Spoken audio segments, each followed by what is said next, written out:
Hello दोस्तों, आपका स्वागत है हमारे यूट्यूब चैनल अंग्रेजी एकेडमी में। दोस्तों देखिए, ये जो राजस्थानी जो जितनी भी कृतियां हैं, उनके लेखक हैं, इन सब के बारे में जो इम्पोर्टेंट हैं आपकी एग्जाम के लिए, उनके बारे में आज हम डिस्कस करेंगे। तो देखिए, पहला हमारा प्रश्न है, जयनारायण व्यास ने 1935 में अखंड भारत नामक दैनिक समाचार पत्र का संचालन कहाँ से किया? तो देखिए, यहाँ पे आपको एक तो ये याद रखना है कि जयनारायण व्यास है, उनकी अखंड भारत नामक एक दैनिक समाचार पत्र है जो 1935 में चला करता था, और उनका संचालन जयनारायण व्यास ने किया। ये ध्यान रखना है आपको। 1927 में जयनारायण व्यास तरुण राजस्थान पत्र के प्रधान संपादक भी बने हैं, ये भी आपको ध्यान रखना है। 1927 ईस्वी में जयनारायण व्यास थे, वह तरुण राजस्थान नामक एक समाचार पत्र था, उसके भी प्रधान संपादक रहे हैं। 1935 ईस्वी में उन्होंने बम्बई से, कहाँ से? बम्बई से ये जो अखंड भारत, कौन सा? अखंड भारत नामक समाचार पत्र है, वो निकालना उन्होंने प्रारंभ किया था। तो आपका आंसर क्या आता है इसमें? बम्बई आता है। वेरी इंपॉर्टेंट क्वेश्चन बनता है ये आपके एग्जाम के लिए। नेक्स्ट है, कारगिल युद्ध में राजस्थान के शहीदों का वर्णन राजेंद्र सिंह राठौड़ की किस पुस्तक में मिलता है? तो देखिए, यहाँ पे आता है राजस्थान के रणबांकुरे। ये पुस्तक है, ये किसकी है? राजेंद्र सिंह राठौड़ की है। और यहाँ पे इस पुस्तक में वर्णन किसका मिलता है? राजस्थान के शहीदों का वर्णन मिलता है। तो ये भी क्वेश्चन अच्छा बनता है आपका। संस्कृत भाषा के प्रथम उपन्यास शिवराज विजय, ये याद रखना आपको कि संस्कृत भाषा का प्रथम उपन्यास क्या था? शिवराज विजय था। तो उसके लेखक कौन है, उसके रचनाकार कौन है? अंबिका दत्त व्यास। ठीक है दोस्तों, ये याद रखना है कि अंबिका दत्त व्यास है, वो शिवराज विजय की रचनाकार है। और दूसरी चीज यह ध्यान रखना कि यह है संस्कृत भाषा का प्रथम उपन्यास है।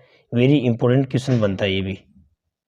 राजस्थान में जन्मे संस्कृत के प्रसिद्ध कवि थे, यानी कि राजस्थान में जन्म लेने वाले और संस्कृत के प्रसिद्ध कवि थे। तो ये भी बहुत इंपॉर्टेंट क्वेश्चन बनता है। कवि माघ, ये कवि माघ थे, वो संस्कृत कवि थे, ये ध्यान रखना है आपको।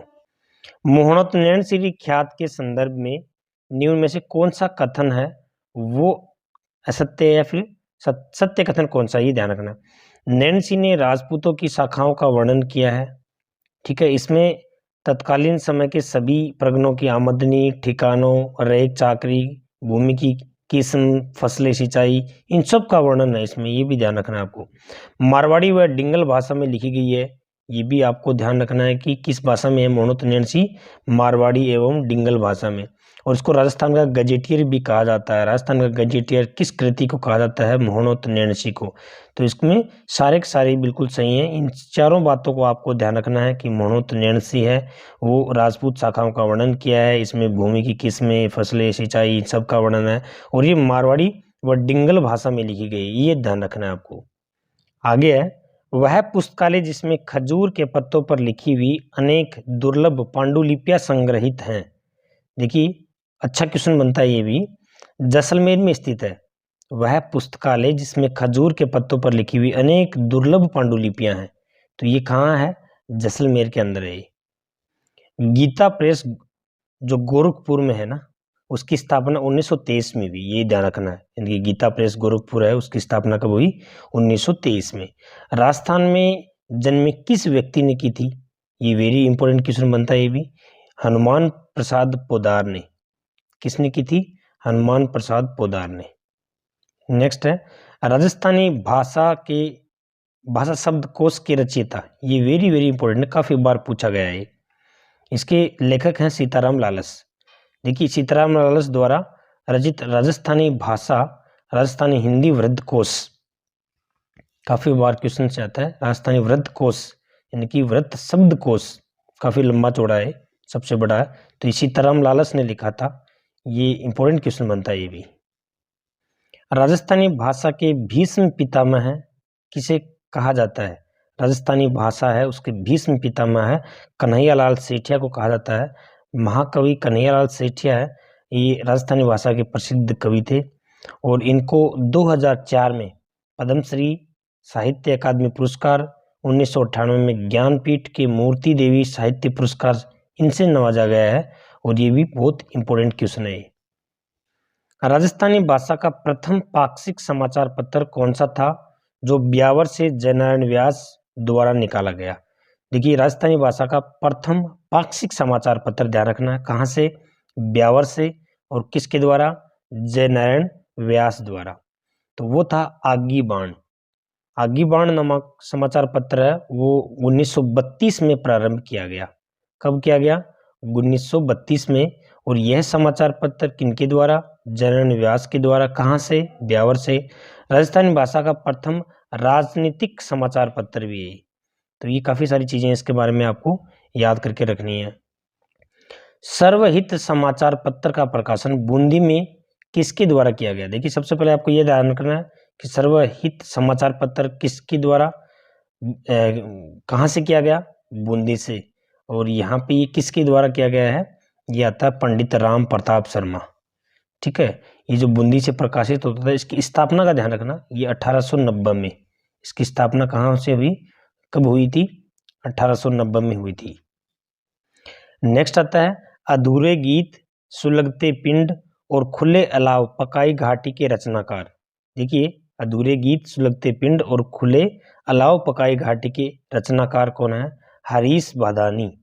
ये भी बहुत इंपॉर्टेंट क्वेश्चन है। हरीश बादानी जो रचनाकार थे, उनकी रचनाओं के नाम है अधूरे गीत, सुलगते पिंड और खुले अलाव पकाई घाटी। इनकी ये रचनाकार रहे हुए हैं।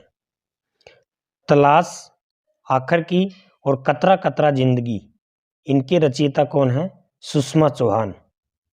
सुषमा चौहान जो रचनाकार है, उनकी रचना है तलाश, ढाई आखिर की और कतरा कतरा जिंदगी। बूंदी, अलवर व नीमूचना घटनाओं की जानकारी देने वाला समाचार पत्र कौन सा था। ये काफ़ी बार क्वेश्चन ये पूछा हुआ है कि बूंदी, अलवर और नीमूचना घटनाओं की जानकारी कौन सा समाचार पत्र, नवीन राजस्थान। ठीक है दोस्तों, ये भी विशेष है, ध्यान रखना है इसको भी।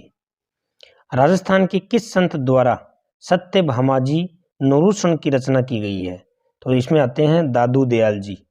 कौन है, दादू दयाल जी। इनकी काफ़ी रचनाएं जो आपसे पूछी जाती हैं एग्जाम में। नेक्स्ट है आओ सेतु बांधे कृति किसकी रचना है, जिसके लिए लेखक या लेखिका को राजस्थान साहित्य अकादमी पुरस्कार से नवाजा गया है। देखिए, बहुत इंपॉर्टेंट क्वेश्चन है ये भी। ये कौन है आपका, शांति राजपाल। 1793 में रचित तारीख ए राजस्थान नामक ग्रंथ के लेखक कौन है। तारीख ए राजस्थान नामक ग्रंथ के लेखक कौन है, यहाँ पे आता है आपका कालीराम कायस्थ। ये भी अच्छा क्वेश्चन है। फाटका जंजाल शीर्षक नाटक के लेखक कौन है। फाटका जंजाल ये शीर्षक है शिवचंद भरतिया। काफी बार पूछा हुआ क्वेश्चन है। क्षण कस्तूरी गंध, क्या नाम है कृतिका, क्षण कस्तूरी गंध के रचनाकार कौन है। देखिए, नथमल केडिया हैं। ये भी इंपॉर्टेंट क्वेश्चन है। 1939 में नवजीवन का प्रकाशन कहाँ से किया गया, जिसकी जागीरदारी शोषण के खिलाफ आवाज उठाई गई थी, जिससे नारायण सिंह द्वारा निकाला गया। देखिए, बहुत इंपॉर्टेंट क्वेश्चन है। 1939 में नवजीवन प्रकाशन, नाम क्या है उसका, नवजीवन का प्रकाशन, और जागीरदारी शोषण के खिलाफ आवाज उठाई गई थी। नारायण सिंह इसके क्या थे, रचयिता थे। तो ये कहाँ से था, अजमेर से निकाला गया था। ये आज री मूमल, वट वृक्ष और यादों के झरोखे, ये किसकी रचना है, ये सुखदा कच्छवाहा। ठीक है ना, ये भी ध्यान रखना। आज री मूमल, वट वृक्ष और यादों के झरोखे, सुखदा कच्छावा। इस तरह से कुछ इंपॉर्टेंट कृतियां हैं जो आपके एग्जाम के लिए इंपॉर्टेंट हैं।